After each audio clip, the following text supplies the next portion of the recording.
Buenas noches. Un lujo, un placer estar de vuelta con ustedes acá en el programa número 39 de Economía al Cuadrado. ¿Se acuerdan que íbamos a hacer 3 programas seguidos del mismo tema? Bueno, es el segundo. Es la continuación del anterior programa 38, donde estábamos tratando las intervenciones triangulares del Estado, de qué realmente nos venden que son y qué efectivamente terminan siendo. Entonces, vamos a empezar, mejor dicho, me corrijo, desde donde habíamos dejado en el programa 38. ¿Dónde habíamos dejado? Habíamos dejado en la concesión de monopolios. ¿Qué es una concesión de monopolio? Acá lo vemos.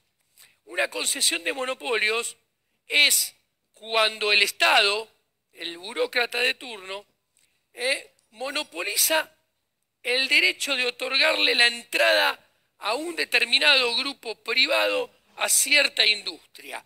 Justamente ese monopolio, ese derecho para poder entrar, da origen a, como se puede ver, al precio monopolista. Y ese precio monopolista es el precio superior, el precio por arriba del precio de mercado. Claramente, este precio de monopolio es el precio que le da la ganancia extraordinaria a los empresarios que entraron gracias a la venia del funcionario a ejercer dicho monopolio. ¿Y qué pasa? Acá los consumidores con el monopolio nos vemos perjudicados. ¿Por qué? Muy sencillo, porque el monopolio nos impide comprar el determinado bien a un precio de mercado inferior y nos obliga a comprar ese mismo bien a un precio monopólico superior.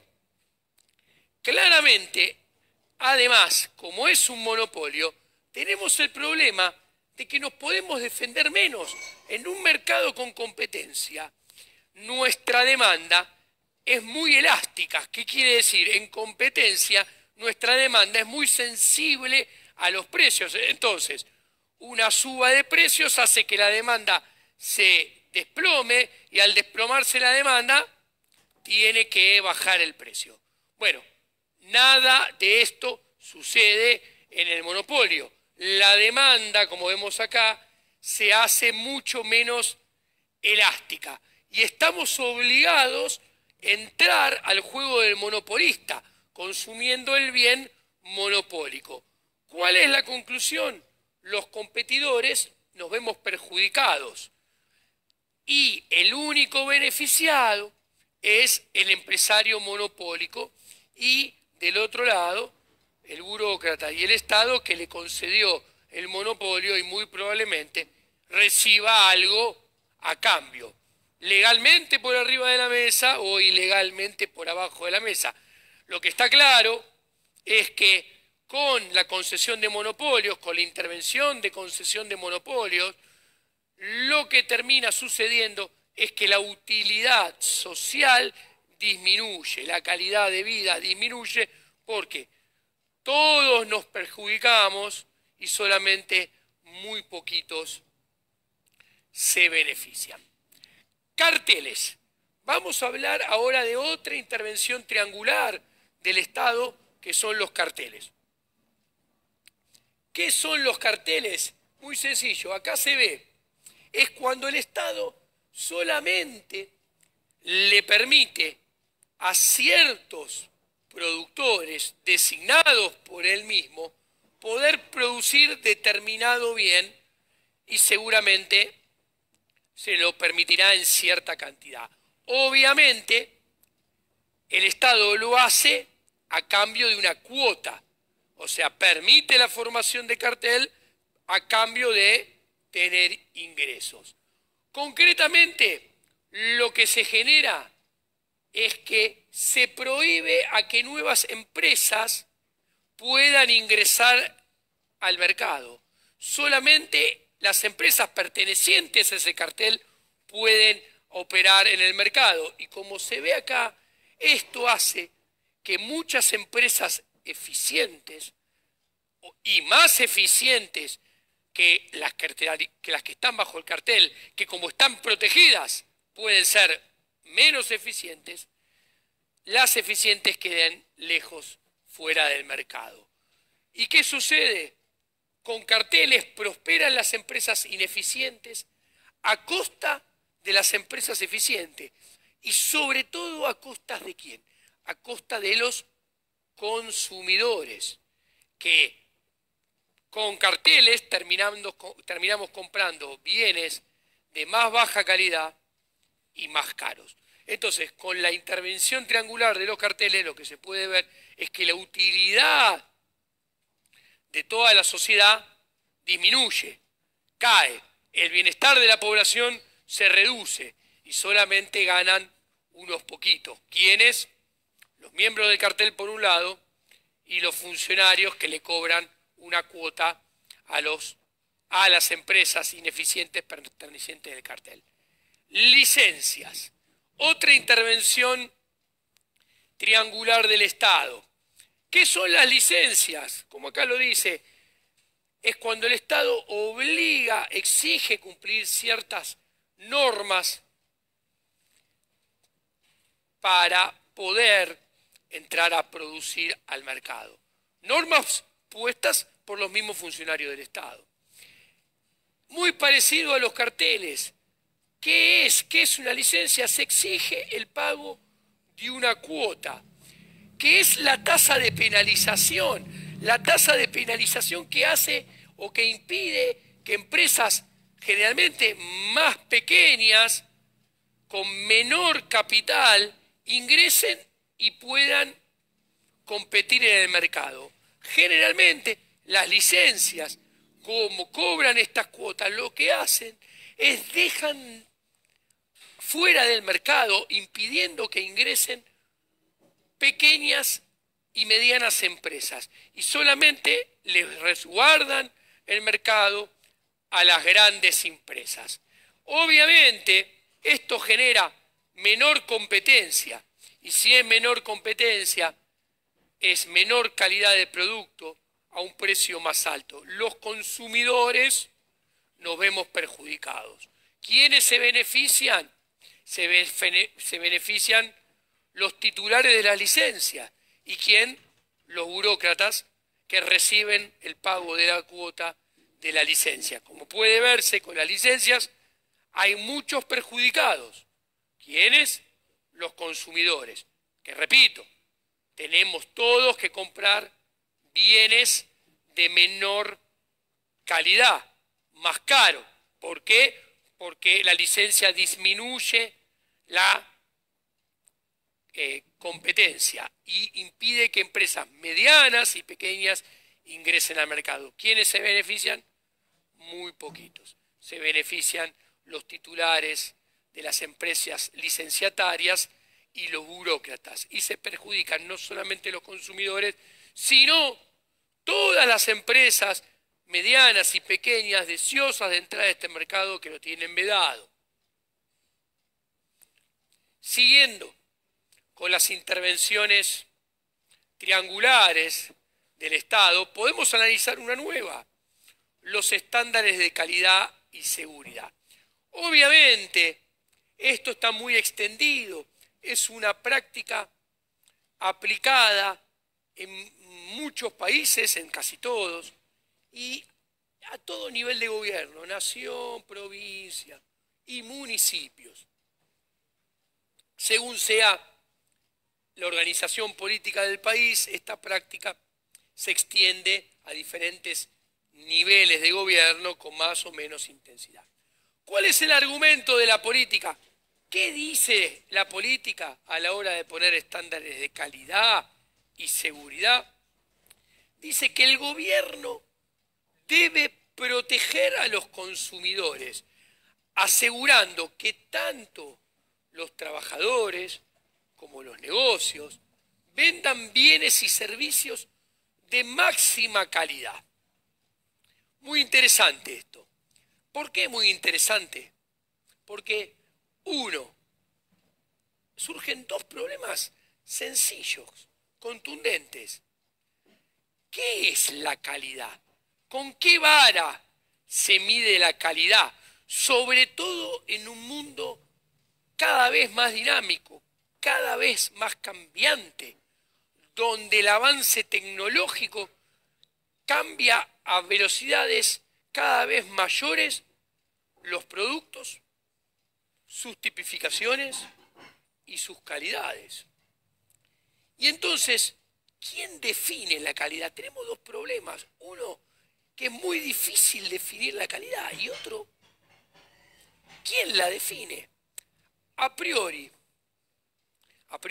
como dice acá, lo más probable es que el mercado sea más eficiente que un conjunto de burócratas a la hora de definir la calidad. La definición de los consumidores actuando en libre comercio seguramente será mejor que la definición de un político sentado en un escritorio a la hora de tener que definir la calidad. Es mucho más probable que miles y miles de agentes económicos interactuando entre sí puedan definir y decir qué es bueno y qué es malo que un burócrata. Sobre todo porque, a ver, miles de consumidores, no tenemos ninguna duda, no podemos dudar que a lo que arriben van a arribar buscando maximizar su propio beneficio, que en la cooperación social, interactuando unos con otros, o sea, lo que yo vendo le sirve a mi prójimo para satisfacer sus necesidades y mi prójimo me paga a mí a cambio y yo satisfago mis necesidades. Con este mecanismo de cooperación social es mucho más probable que se maximice la calidad y la seguridad de los productos y se alcance un nivel de satisfacción social más elevado que con un burócrata. Que un burócrata siempre está el riesgo que actuando unilateralmente en realidad termine persiguiendo como objetivo beneficiar su propio beneficio, maximizar su propio beneficio y maximizar el beneficio de la empresa en cuestión.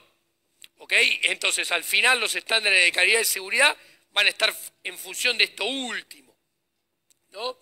Pero el punto que hay que entender es que el mercado tiene mucha más información, más transparencia para poder decir qué es bueno, qué tiene calidad, qué es seguro, qué tiene seguridad. Más aún en un mercado donde los cambios son cada vez más vertiginosos. En definitiva, en libre mercado no se necesita ningún estándar gubernamental de calidad y seguridad. Lo vemos todos los días en nuestra vida. ¿Ustedes creen que los consumidores van a comprar infinitamente, seguidamente, productos de mala calidad y el que venda productos de mala calidad va a poder extender su negocio y ganar dinero? No, enseguida o va a tener que vender cosas buenas o va a quebrar y va a fundir.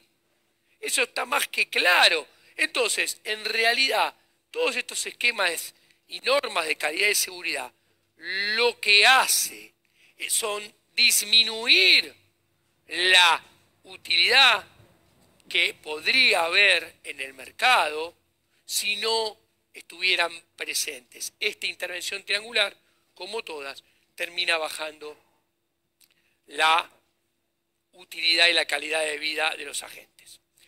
Aranceles. Los aranceles es muy sencillo. Los aranceles a las importaciones los tenemos que ver como un monopolio, donde las empresas de adentro del mercado doméstico obtienen un monopolio y gracias a la intervención estatal del burócrata tienen una protección. ¿Qué sucede con los aranceles? Como lo dice bien claramente acá, generan un monopolio dentro de los límites geográficos de una nación que llevan a perjudicar a los consumidores. Los consumidores, y todos somos consumidores, nos vemos con menor calidad porque al no haber competencia nos venden productos de más baja calidad a más alto precio. Y encima se beneficia supuestamente, o se lo hace para beneficiar supuestamente, unos determinados puestos de trabajo, que claramente esos puestos de trabajo sin esta protección existirían no solamente en esta cuantía de puestos que se buscan proteger, sino una cantidad superior, porque habría mayor crecimiento económico, en el resto de la economía. Entonces, claramente, bloquear al comercio internacional, en realidad, lo que hace es obligar a que los factores de producción, capital y trabajo se asignen en actividades menos productivas a los que se podrían asignar si no existieran los aranceles. Entonces, si se asignan actividades menos productivas con menor productividad, las remuneraciones, tanto al trabajo, a los empleados, como al capital, a los empresarios, son más bajas de los que podrían ser sin aranceles. Con lo cual, luego de poner el arancel, claramente la situación de toda la sociedad es peor que previo a la puesta de los aranceles. Posteriormente, vamos a analizar ahora otra restricción, otra intervención triangular. Voy a tomar un sorbo de agua y sigo, que es las restricciones a la inmigración. Las restricciones a las inmigraciones, que últimamente hemos visto varias en los medios de comunicación, varias actitudes o posiciones muy duras y muy agresivas pro establecimiento de restricciones a la inmigración. Hay que dejarlo bien en claro, son nocivas para el bienestar de la economía en general y de la población tomada como un todo en particular. ¿Por qué? Muy sencillo, vamos a explicarlo. Nuestro país fue un país que se ha construido en base a la inmigración.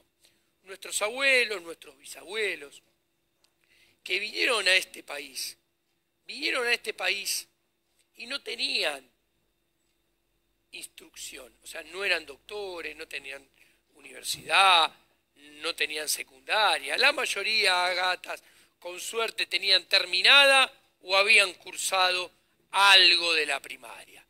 Entonces, el punto importante es que si la inmigración que hizo grande al país no estaba calificada, no importa. Lo importante era que venía para trabajar, para ahorrar, para acumular capital. El inmigrante que hizo grande este país vino con ganas de trabajar, ahorrar, acumular capital y a su vez era emprendedor. Venía a establecer su negocio con su creatividad a cuestas.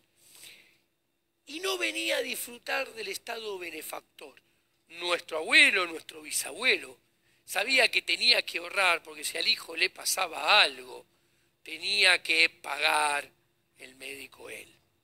Bueno, entonces, el punto no es que hay que cerrar la inmigración, hay que tener muy bien claro que la inmigración es positiva porque entra a competir en el mercado doméstico y si los de afuera quieren trabajar y los de adentro no quieren trabajar, es bueno porque el trabajo importado de residentes en el exterior va a terminar obligando a que el residente trabaje, porque si no se queda afuera. El emprendedor de afuera trae creatividad y por ende puede acumular capital y dar trabajo al ya residente en el país.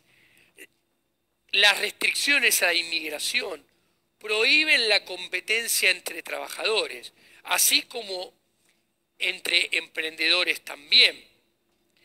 ¿Qué sucede? Que si uno lo evita, ¿qué generaría? Que esos se trasladaran desde una región geográfica a otro lado. Y esto atentaría contra la productividad y la creatividad, es decir, penalizando la modernización y el crecimiento.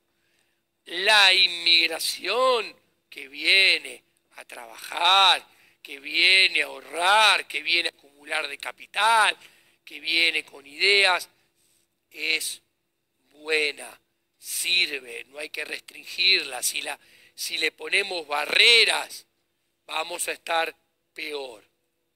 A ver, salario mínimo y sindicalización obligatoria. Acá esta es otra triangulación, otra intervención triangular del Estado.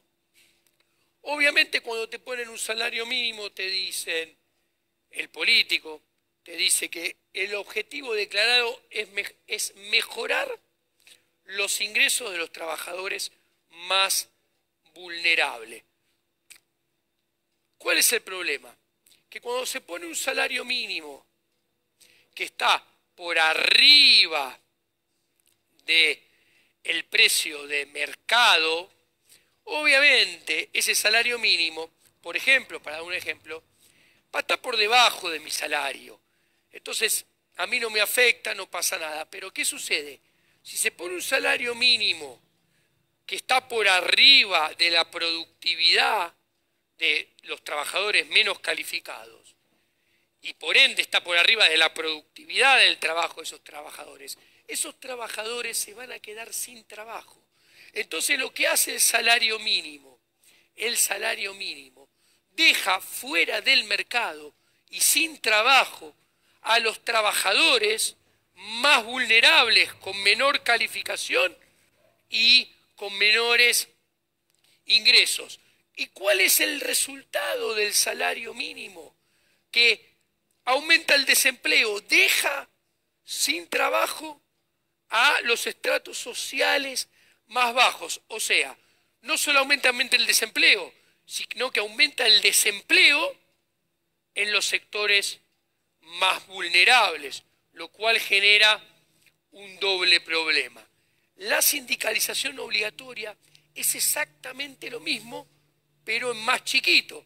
En lugar de poner el problema a nivel universal con un salario mínimo universal, lo pone concentrado en una determinada actividad, determinado sector, llamémoslo en un puntual convenio colectivo de trabajo.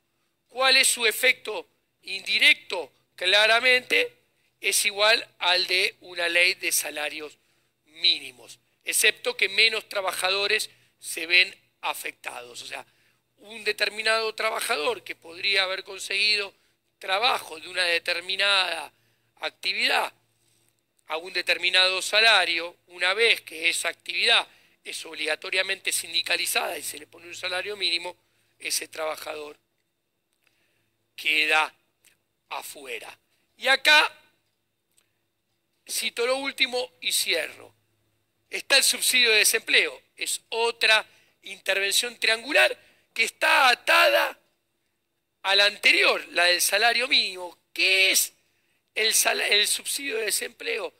Es una ayuda gubernamental al desempleo, que no es otra cosa que un subsidio al desempleo causada por las leyes de salario mínimo y sindicalización obligatoria. O sea, primero viene el Estado y te pone un salario mínimo. Ese salario mínimo te aumenta el desempleo y te concentra el desempleo en los estratos sociales de menor calificación. Obviamente, ¿qué sucede? Este subsidio al desempleo impide que los trabajadores desempleados, al tener ese subsidio, entren en competencia con las actividades sindicales que a partir de la sindicalización obligatoria pasaron a tener un piso salarial superior. ¿Y esto qué hace? Sirve para proteger los intereses de los sindicalistas, evitando la competencia. ¿Y todo financiado con qué? Todo financiado con impuestos. Impuestos que se los sacan ¿a quién? Impuestos que se los sacan a los empresarios, a los consumidores, que si se quedaran con ese ingreso, invertirían, producirían más, generarían más puestos de trabajo, y al producir más, a generar más puestos de trabajo, sucedería lo contrario, subirían los salarios. Entonces, como podemos ver, con ley de salario mínimo, con sindicalización obligatoria y con subsidio de desempleo, el bienestar de la población baja. Después de estas 3 intervenciones triangulares, estamos todos peor. Bueno, buenas noches, ha sido un placer estar de vuelta con ustedes y vamos a seguir con este tema en el próximo programa número 40 de Economía al Cuadrado. Hasta la semana que viene. Hasta luego.